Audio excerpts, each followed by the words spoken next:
My mother is in her 100th year now. And she is the youngest of Cyril's children. She was born in 1919 and grew up in Ottawa, grew up in the Glebe. They lived on what's now called Glebe Avenue, just east of Glebe Collegiate.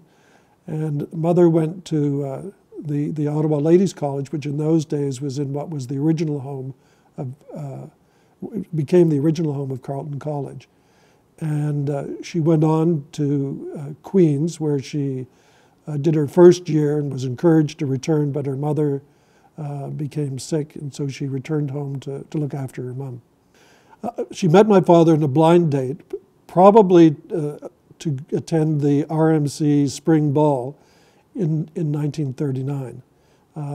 They were introduced by a fellow classmate of my dad whose family knew my mother's family and said, well, here's the perfect date for you. They were married in 1940. My dad graduated from RMC in October of '39, as did all his classmates, to take positions in the military.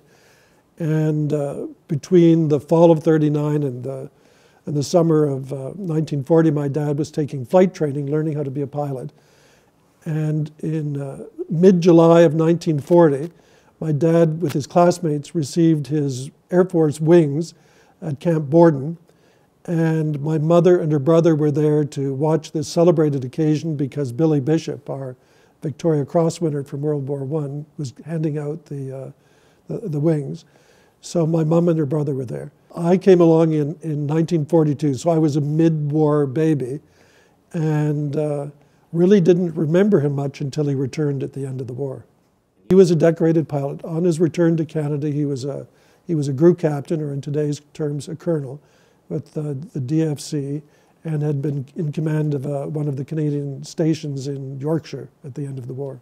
I am a classic military brat in every respect, including only discovering late in life that it's an expectation of military brats that they stir up a little dust. I didn't know that that was part of the job description, because I did anyway. But I also understood, again, part of being a military brat, that you stir up dust, but you never do it in a way you embarrass your dad just to the degree that he can tell stories about you, which is kind of the parameters I worked within. My mother continues to be a very strong character, and whereas my dad was very focused on his career and my mother incredibly supportive of him, my mother was very much a Renaissance lady. So she designed additions to her homes. She was an artist continuing through her life. She was a weaver. And she had strong opinions of just about anything. And on politics, probably not always politically correct from my father's point of view. She will be 100 years old in October.